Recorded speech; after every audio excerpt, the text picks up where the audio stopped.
Welcome to Mishna study. We're up to Masechet Peah, Perek Daled, Mishnah Tet. Over here, we're going to speak about reserving Peah for a poor person. Right? If someone sees Peah in the field, and he wants to go, say, I want to save this for so and so. Is he allowed to do so? So let's see. Mish liket et Peah ve'amar harei ze leish peloni ani. Rabbi Eliezer omer zachalo. החכמים אומרים, יתננה לעניש נמסר ראשון. הלקט והשיכה והפאה של נוכרי חייבים במעשרות, אלא אם כן הפקיר. So firstly, if someone gathered peah and he says, I am saving this for so-and-so ani. He's saving for a specific ani. He knows someone who's poor, he wants to reserve it for him. Rabbi Eliezer says it counts, right? And he merited, he acquired it for this ani. And Chachamim say, no, it doesn't work. You need to give that to the first poor person that you come across. Harambam explained this mahloket, based on the Talmud, and he says that what's the mahloket over here? So, if the person who is trying to reserve it is a poor person himself, then everyone agrees that he could go ahead and acquire it for another ani, right? Who he knows, right? His friend, he's allowed to do so. Right? Because we say migo, right? The fact since he's allowed to acquire for himself, he's allowed to acquire for someone else. But the mahlok between Rabbi Eliezer and Chachamim over here, if a person is an ashir, he's wealthy. Is that wealthy person allowed to reserve pe'ah for an ani? And over here, Rabbi Eliezer says, because a wealthy person has the ability and the option to be mafkir, so everything that I own is hefker. It doesn't belong to me anymore. He has the ability to, quote unquote, make himself an ani. And since he has that ability to do so, if he would do that, then he would be an ani, and then he would be allowed to acquire it for someone else. And Chachamim say, no, we don't say tre migo. We don't say migo twice. Since he's able to go ahead and, say all my property doesn't belong to me and become an ani, and since he's allowed to reserve for himself in that instance, once he's an ani, then he can reserve for someone else. We don't say migo since twice. And that's the mahloket between Rabbi Eliezer and Chachamim. Halacha is not like Rabbi Eliezer, is like Chachamim, that an ashir, a wealthy person who tries to go ahead and say, I'm going to reserve this pe'ah for, so-and-so ani, it doesn't count. He needs to give it away to the first ani that he comes across. Now, the second part of the Mishnah speaks about leket shichan pe'ah, right? Those three of a goy. So we have a non-Jew, he's living in Eretz Yisrael.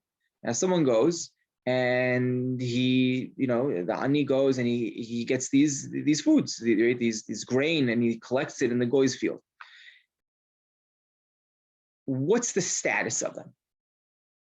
So the nochri, the goy himself, the non-Jew, is not obligated to give pe'ah. And shicha is not obligated in those mitzvot. So it ends up being that the ani just gathered regular grains in the field.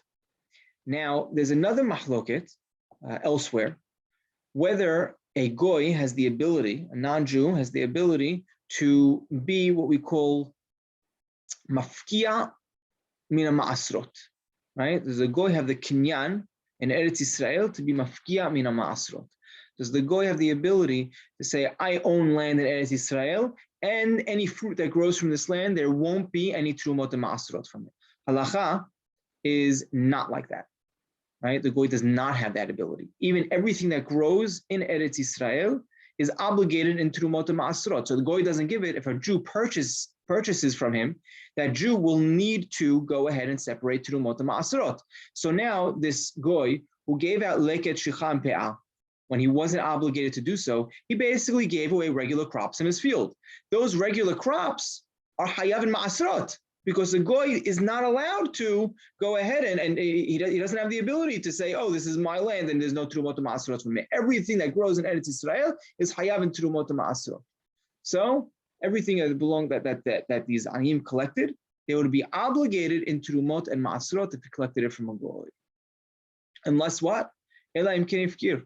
right? We know Terumot Ma'asrot you don't have to give if something was hefker, if something was ownerless. If the goy said, the Nochri, non-Jew said, this is an ownerless field and everyone collects it, that's fine. You don't have to give Terumot Ma'asrot from that. So I would just point out, to sum up, Eretz Israel, it's Mahloket Tanaim, but halacha is that everything that grows in Eretz Israel is obligated in Terumot Ma'asrot, and therefore, if an ani collects from a non-Jew's property, even if he thinks that it's leket, the non-Jew wanted to give it as leket, it's considered regular fruits, and the ani, whoever collects it, would have to give Terumot Ma'asrot. I would just point out over here, if you look in the Girsat Rambam, this is Harambam's first version that we have over here. Right? And it's